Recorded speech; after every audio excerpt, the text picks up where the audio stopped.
My name is Pallavi Somusetti, and I have the honor of being on the ADOC Microdocs series producing team alongside my colleagues Anuradha Rana, Lily Chi, and Kitty who's with me here today. And other valued ADOC staff members as well. So I just wanted to acknowledge at the beginning that it does take a village to make a series like this happen. And I just want to give a big thanks and shout out to our filmmakers and the communities that they filmed for working under really tight deadlines to get these films made, and especially the everyone that's contributed. So just thank you. Shout out. ADOC's storytelling initiatives have a special place in my heart. I interviewed for a staff position at ADOC in March of 2020 before the first lockdown, and then I started pretty immediately right after. And I just remember in those first few weeks of everything that was going on, just in a matter of a short time, hate crimes against Asian Americans were rising across the country, and a lot of misinformation was being spread. And so on Slack, I remember that ADOC members were really sharing in the grief and frustration of all of those experiences together. And so our ADOC's co-founder and current co-director, Grace Lee, an idea arose from her to fund some of our member filmmakers to combat that misinformation by creating our own short Microdocs 2-minute films to circulate on social media immediately, and kind of like a direct, rapid response effort, and to shape the narrative that was being told about us. So the idea was stories by us, for us, about us, and really tapping into the immense talent of the ADOC community. So in my time at ADOC, I've gotten to work on our first inaugural initiative, Asian American Stories in the Time of Coronavirus in 2020, and then Asian American Stories of Resilience and Beyond, which was both a microdoc series in 2021 and also a 10-minute short series that we launched in 2022 in partnership with our wonderful partners, CAAM and World Channel. And so these films in all of these series, which, by the way, you can see all of them online, so please check them out. These films and all films, as you know, really have immense power in helping us to feel seen and in helping us to make sense of the world as filmmakers and as audience members. And so I think that really includes each film that we've done, that we've been lucky to support at ADOC. So I'm very thrilled and honored to be here 4 years later in 2024, presenting to you our stories, our voices. Each of our series has spoken to a particular moment in time. And this one is really designed to get us to think about the election and the civic engagement that happens in our communities. So what are the issues at stake? Why do our votes matter? And can our films, these 6 films, can they help us break through the cynicism and hopelessness that we sometimes feel around civic engagement and allow our voices to be heard? So that's our goal. Our prior Microdoc series were gotten a lot of views online on social media through distribution partnerships like the one we have with World Channel and through many festival screenings. But one thing that we're doing with our stories, our voices, is to help our filmmakers think really intentionally about impact from the onset. And so to talk about that, I'd like to introduce our first ever impact project producer, Kitty.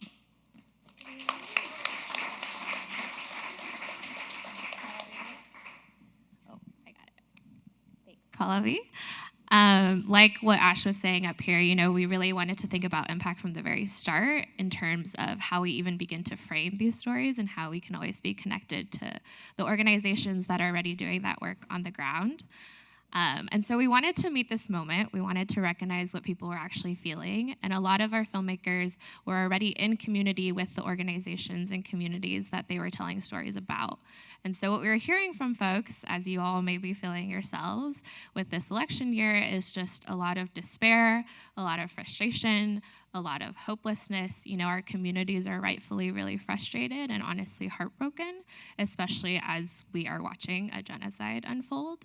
And so how do we actually speak to that, speak to those feelings and be able to name that and not have kind of a false sense of optimism? And so all of our films for this season really speak to that moment. We're not afraid to name that and name what our communities are actually feeling, but we're also really trying to push forward this narrative that voting, that civic engagement is really one part of the larger movement building work that we all really need to continuously be a part of. And so with this series, we've partnered with AAPI Vote. They're a national network. They have many, many local grassroots partners. It was really important for us that we were in tune with what is actually happening on the ground and to make sure that the filmmakers were actually uplifting that work and connecting with people on the ground.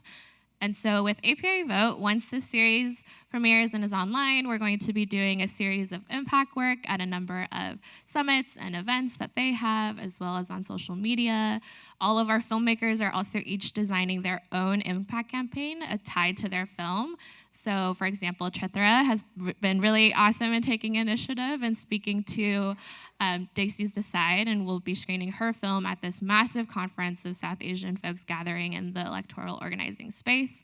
And so we're really trying to be intentional about using these films to uplift ultimately the work that's already happening and to get our communities to come out and to vote and see that it's part of the larger work that we all have to do to build the world that we want to see.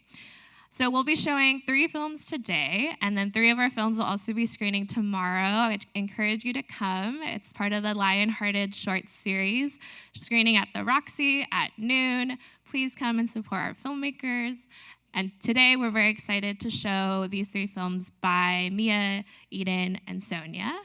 They all speak to brilliant women across all ages doing really important work in their communities, both in their local counties, but also even in their own families. So without further ado, let's watch the films.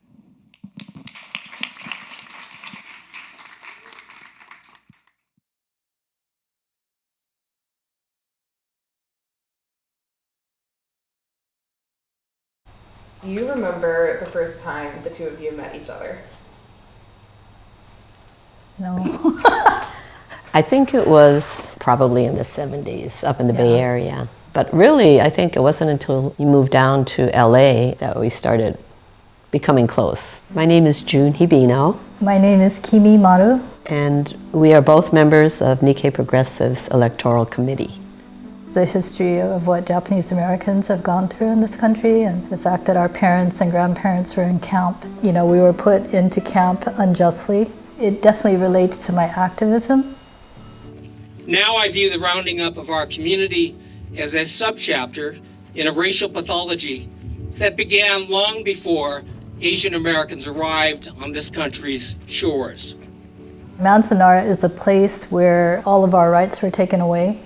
And one way that we can try to stop that from happening again is by voting and getting good people into different offices at all different levels. Looking towards this year's elections, I think the cost of not participating would be very bad. Especially for some of the issues we're involved in, like reparations. It's very tied to the elections because you need people who are going to support it in order for the legislation to pass. Going back in history and understanding how much people sacrificed and struggled for the right to vote. For people to just not care, disrespects all the stuff that has happened before. I agree with the political stand that people want to make by not voting, but I think the reality is that it's going to have a huge impact if people don't vote. That's not the only thing people can do. They should get involved in other struggles, community struggles, on campus, in your labor unions or your workplaces, and building up the grassroots movements and solidarity between movements and communities. Some changes take a long time. Even though, you know, Kimi and I are older, maybe we try to pace ourselves a little more, but I feel like it's important to still be active, to still try.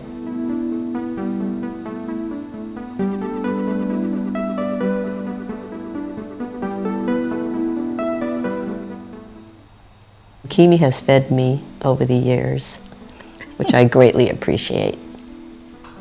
You're a good cook too. Yeah, but I hardly ever invite you over to eat my food.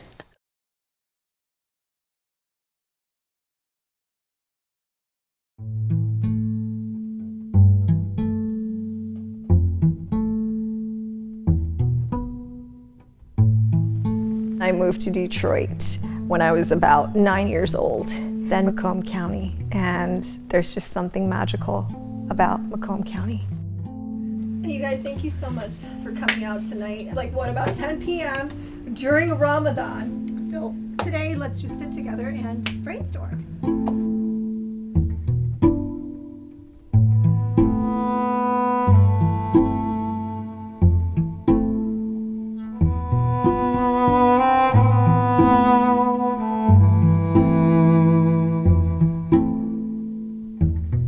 I had a very difficult time with identity when I was younger because I really didn't feel like I belonged anywhere, you know, felt like an outsider.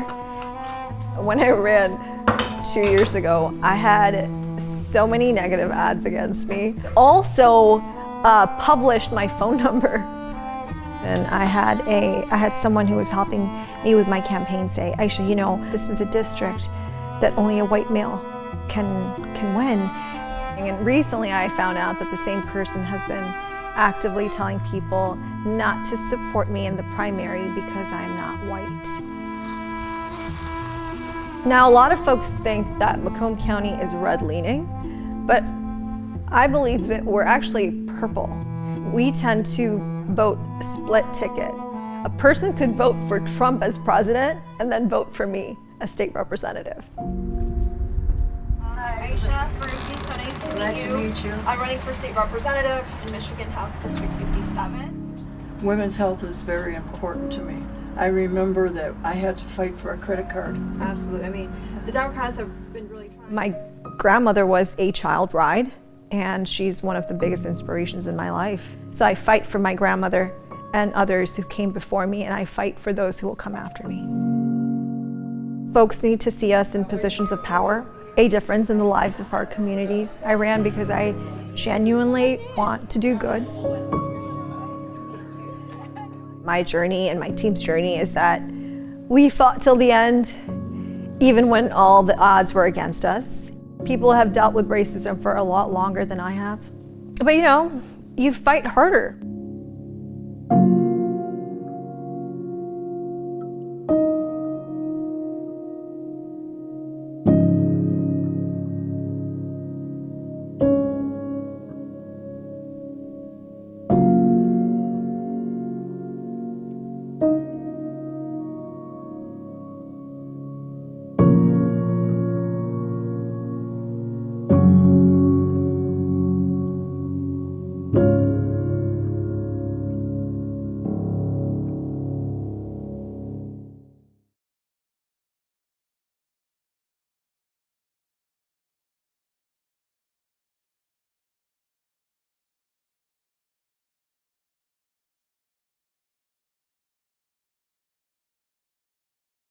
We're in Ohio. Right there. Okay. Look how far that is from New York. That's where my parents landed. So keep one finger there on New York. On New York? Right. And then keep it there. We're going to turn. I should have gone the other way. Okay, we'll go the other way. Let's go the other way. I'll keep my finger here. Now you find Manila. I found Manila. Okay, so look where your finger is and look where my finger is. They are literally across the world. It's across the world. That is where Lolo and Lola traveled. The chair now calls on Lisa Factora Borchers and Rosaria Borchers. And you may begin. My name is Rosario Factora Borchers. I'm here to ask you to support House Bill 171 so I can learn more about my family's history and how they came to this country. I also want to be able for my friends to learn about my family, especially my grandparents. I call them Lolo and Lolo, which means grandfather and grandmother in Tagalog. Knowing all of this about Lolo and Lola, how does that affect how you decide to use your voice in the world? What runs through the family is a big story, and I want to have a big story like the rest of my family. And that encouraged me. Sometimes it makes me even stronger to use my voice. And I thought in my head right before I was going to speak, I thought, why couldn't other kids do this? Like, I want other kids to have the same experience that I did.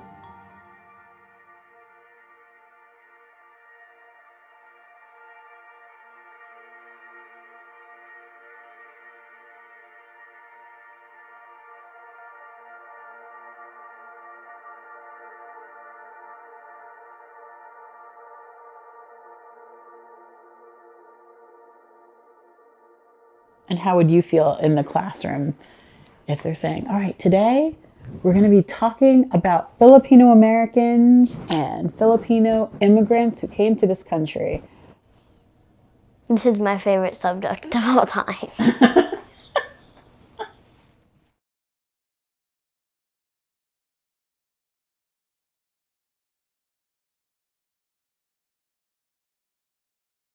My name is Mia Barnett, and I'm the filmmaker for Apathy is Not an Option. I was super excited to participate in this series because I'm an organizer with Nikkei Progressives, and so have been in community with these two activists and really look up to them. And as a filmmaker, I think a lot about how storytelling and documentary fits in with organizing, and so this really felt like it just fit in with both Nikkei Progressives' work and my own work. So just want to invite people to join our breakout session later to talk a little bit more about impact and documentary storytelling. Thank you. Hi everyone, good morning. My name is Eden Sabolboro. If I stumble a little or, kind of black out, I'm very queasy, jet lagged, very tired, coasting on like 2 to 3 hours of sleep, but grateful to be here. Thank you so much, ADOC and CAAMFest for having us.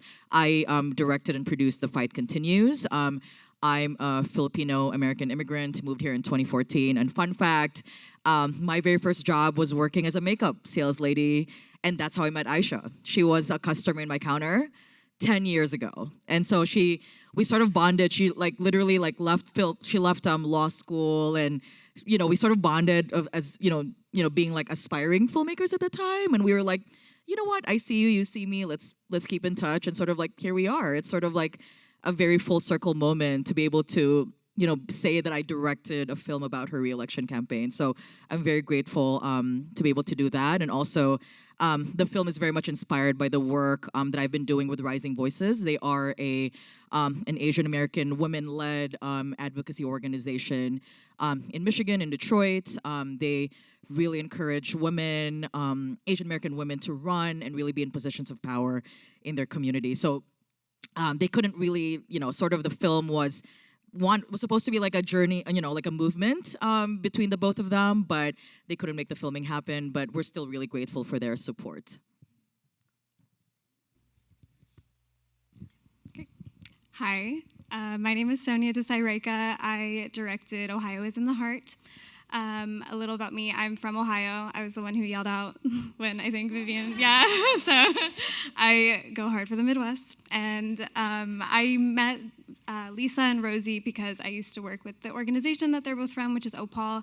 So OPAL is pushing Educating for Ohio's Future, which is a bill, it's pushing House Bill 171 to expand K-12 social studies curriculum for kids.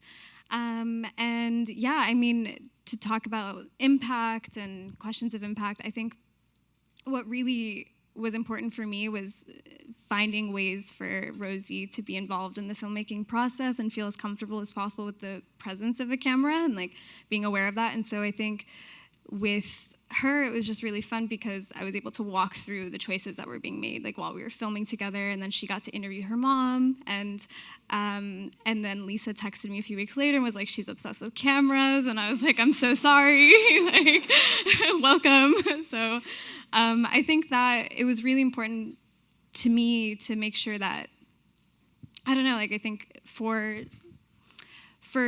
young children who are willing to like put their voice out into the world like that, I think having a say in their narrative and being able to shape it and answer the questions or put forth the answers they want was really important. And what you're seeing today, I think, is really important with the the student protests for Palestine, you see people who are very aware of the power of their narrative and being very clear that what they're doing is for a specific cause and for the people in Gaza. And so for me to see Rosie at already such a young age to have that power within her own narrative, it gives me a lot of hope, and it gives me a lot of clarity moving forward of what these bills like this will do for the generations to come. So thank you.